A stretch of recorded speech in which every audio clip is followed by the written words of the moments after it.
Mr. Edwards, what exactly are they going to do to this fine 2,000-seater cinema of yours? Well, on Saturday they're going to shut it down after the last performance, and then during the following week, hordes of workmen will come in and knock out the inside of the building, leaving just the four walls, and eventually the cinema will reopen at the end of 1962 as a smaller cinema. I beg your pardon, the building will reopen at the end of 1962 as a smaller cinema and a top-rank ballroom. Now, as the head man around here, are you rather upset they're messing about with your cinema?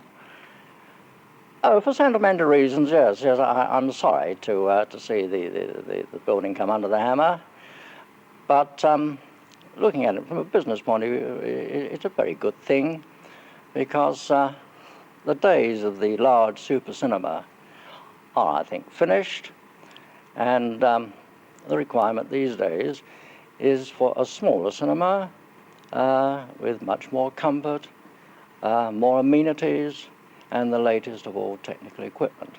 And when the cinema reopens, it'll be just that. So you're moving on to what could be quite an exciting adventure, in fact. Oh, yes, it'll be a very good thing and a very big thing. And from Plymouth's point of view, it will be the most modern building housing a ballroom and a cinema in the country. What about your staff? When cinemas die, a lot of staff are out of jobs. What about your staff? In the main, majority of the staff here will be absorbed by the two other rank organisation theatres in Plymouth. The others, the few that are redundant, will be offered, together with those that have been transferred to the other cinemas, the opportunity of a job back here when the building reopens. What happens to things like the cinema organ that goes up and down so magically? Will this stay? Oh no, the cinema organ will be perhaps sold to somebody for use elsewhere.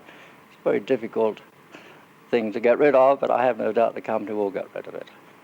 And you yourself now, you've had to spend every evening here for the last 11 years since you've been here. What are you going to do with your spare time now, providing you get some? Well, that's a nice thing to think about, spare time. We don't get a lot of it in this business. I expect I should stop at home and watch television. Jolly good.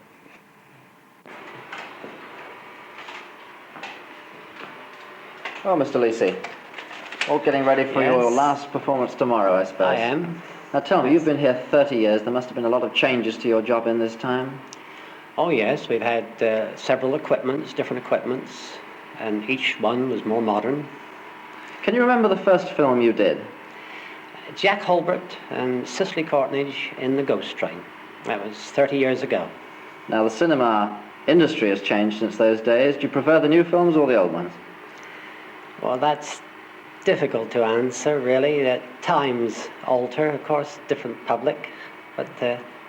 Now times have altered and you're going to be in a different sort of job. Are you going to go into the new one with regret? Are you sorry to see this place carved up?